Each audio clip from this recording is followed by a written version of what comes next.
नमस्कार। उपचुनाव 2023 6 राज्यों पर किसका पलड़ा भारी नजर आ रहा है? 6 राज्यों पर किसको कहां से जीत मिल सकती है? उपचुनाव की जंग कौन जीत सकता है? इस पर आपको कुछ महत्वपूर्ण सटीक विश्लेषण सामने आ रहा है। उपचुनाव 2023 पहला उपचुनाव कौन जीत सकता है, क्योंकि लोकसभा की एक सीट पर भी उपचुनाव के लिए तारीखों का ऐलान हुआ था, लेकिन चुनाव आयोग की तरफ से जो जानकारी है उस हिसाब से सीट पर फिलहाल यहां पर चुनाव को टाल दिया है। लेकिन आपको बता दें कि यहां पर 6 राज्यों की 7 सीटों पर उपचुनाव होना है, जिसमें अरुणाचल प्रदेश, झारखंड, महाराष्ट्र की 2 सीटों पर चुनाव होना है। उड़ीसा, तमिलनाडु और वेस्ट बंगाल काफी महत्वपूर्ण हो जाते हैं, जिसमें महाराष्ट्र, झारखंड भी काफी महत्वपूर्ण है। तो यहाँ के क्या कुछ आंकड़े बन सकते हैं? और जिसका से अरुणाचल प्रदेश के लिए अगर बात की जाए तो लुम्बा विधानसभा सीट पर उपचुनाव होना है 27 फरवरी को, और इस सीट पर भारतीय जनता पार्टी ने 2019 में जीत हासिल की थी।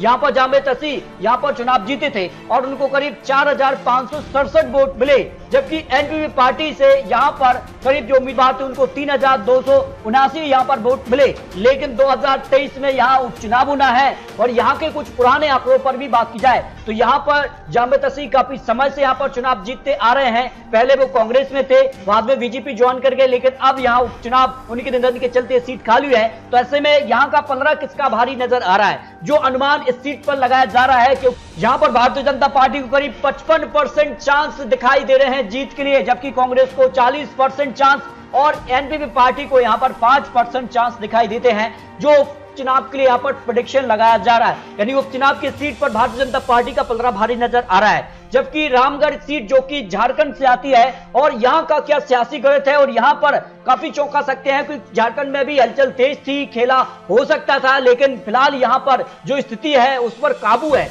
लेकिन ये माना जा रहा है कि ये सीट कहीं ना कहीं आने वाले जो यहाँ पर तूफान है उसका एक संदेश देगी। तो इस चुनाव के लिए इस सीट काफी महत्वपूर्ण हो जाती है। क्या कांग्रेस की सीट बरकरार रहेगी या फिर बीजेपी यहाँ पर एजेएसयू जो पार्टी है वो बड़ा उलटफेर कर सकती है? अगर बात की जाए तो कांग्रेस विधायक की सदस्यता रद्द होने के चलते सीट पर उपचुनाव होना जाए, और यहाँ पर अगर बात की जाए कांग्रेस ने 2019 में ममता देवी ने करीब 99,944 वोट हासिल किए थे, जबकि दूसरे नंबर पर एजेएसयू पार्टी रही थी। यहाँ पर सुनीता चौधरी को करीब 71,226 वोट मिले, जबकि भारतीय जनता पार्टी यहाँ पर तीसरे नंबर पर रही थी, 31,000 वोट उनके पक्ष में रहे थे। लेकिन अंदरूनी तौर पर यह खबर है कि बीजेपी एजेएसयू पार्टी को यहाँ पर समर्थन दे सकती है।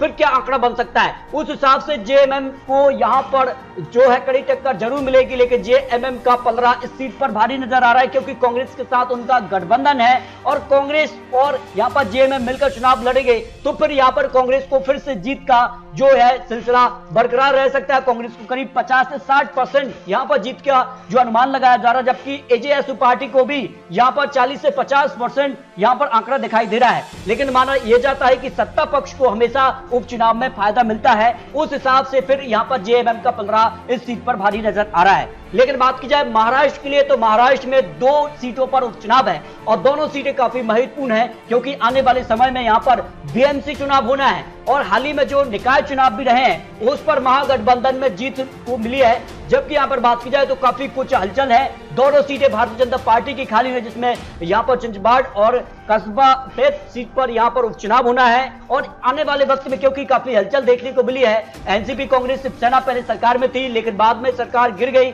और अब शिंदे प्लस बीजेपी सरकार में है। तो ऐसे में महाराष्ट्र के लिए सियासी जो गणित है, सियासी जो आंकड़ा है, उसकी एक तस्वीर इन 2 सीटों के जो उपचुनाव रिजल्ट रहेंगे वो यहाँ पर देखने को मिल सकते हैं। अनुमान है उस हिसाब से अगर बात की जाए तो यहाँ पर भारतीय जनता पार्टी से लक्ष्मण जगताप के निधन के चलते सीट खाली है। उनको करीब 1,50,700 यहाँ पर वोट करीब मिले थे, जबकि अगर बात की जाए तो निर्दलीय दूसरे नंबर पर रहे थे राहुल यहाँ पर कटारे, उनको करीब 1,12,000 वोट मिले थे 2019 विधानसभा चुनाव के लिए। लेकिन अब यहाँ के क्या आंकड़े बन सकते हैं और ये अनुमान है जो यहाँ पर कुछ आंकड़े रहे हैं, उस हिसाब से अगर बात की जाए तो भारतीय जनता पार्टी का इस सीट पर 1995 से लेकर 2019 तक जीत का सिलसिला रहा है। उस हिसाब से चिंचबाड़ सीट पर जो आंकड़ा है उसमें भारतीय जनता पार्टी काफी आगे दिखाई दे रही है। बीजेपी को करीब 60% चांस इस सीट पर जीत के मिल सकते हैं, क्योंकि वर्तमान में बीजेपी सिंधे गुट सरकार में है। तो यहाँ पर सत्ता पक्ष का उनको यहाँ पर फायदा हो सकता है और उनके ही विधायक निधन के चलते सीट खाली हुई है। तो भारतीय जनता पार्टी का चिंचबाड़ विधानसभा सीट पर पलड़ा भारी नजर आ रहा है,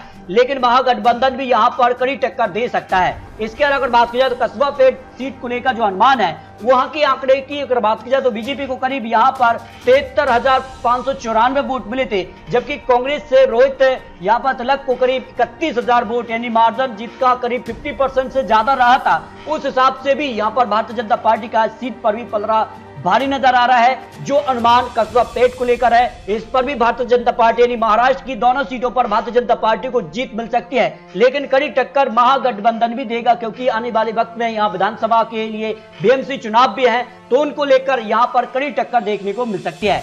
बात की जाए उड़ीसा की, तो उड़ीसा की सीट भी काफी महत्वपूर्ण मानी जा रही है और उड़ीसा में बीजू जनता दल ने यहां पर 2000 जो आंकड़ा रहा था उसमें जीत हासिल की थी। तो यहां पर उड़ीसा के लिए अगर बात की जाए तो स्वास्थ्य मंत्री के निधन के चलते सीट खाली हुई है, यानी किशोर दास के जो है यहां पर गोली मारकर हत्या कर दी गई थी, उनके चलते सीट खाली हुई है। तो यहां के लिए अगर बात की जाए तो काफी महत्वपूर्ण सीट मानी जा रही है और इस सीट पर अगर बात की जाए तो उड़ीसा से यहां पर बीजू जनता दल यहां पर फिर से जीत दर्ज कर सकता है। काफी समय से उनका पलड़ा भारी रहा है, तो ऐसे में बीजू जनता दल के पक्ष में सीट फिर से जा सकती है। जबकि तमिलनाडु की अगर बात की जाए तो तमिलनाडु में भी 27 फरवरी को विधानसभा के उपचुनाव होना है और इस सीट को लेकर काफी महत्वपूर्ण है।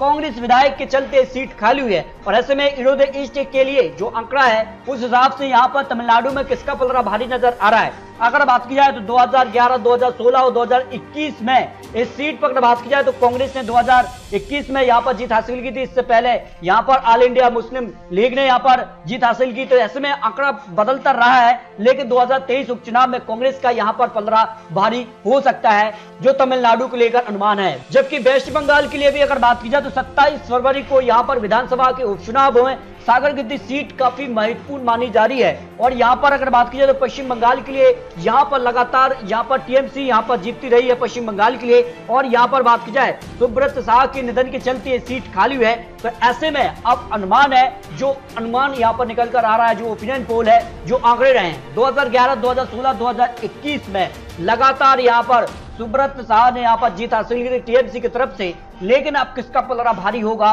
क्या कुछ आंकड़ा बनेगा, ये काफी महत्वपूर्ण हो जाता है। आंकड़ों के हिसाब से यहाँ पर टीएमसी का पलड़ा भारी नजर आ रहा है, यानी पश्चिम बंगाल में ममता बनर्जी की जीत यहाँ पर हो सकती है, जो अनुमान यहाँ पर दिखाई दे रहा है। तो इस तरह से यहाँ पर 6 राज्यों की 7 विधानसभा सीटों का चुनावी आंकड़ा, चुनावी अनुमान आपको दिखाए। उस हिसाब से यहाँ पर किसका पलड़ा भारी नजर आ रहा है, आंकड़ों के हिसाब से यहाँ पर कई जो सीटें उस पर बड़ा उलटफेर हो सकता है, जो यहाँ पर 7 सीटों को लेकर जो अनुमान लगाया जा रहा है। लेकिन आपको बता दें चुनावी आंकड़े, चुनावी अनुमान है। आपको क्या लगता है अपने कमेंट बॉक्स में जरूर रख सकते हैं।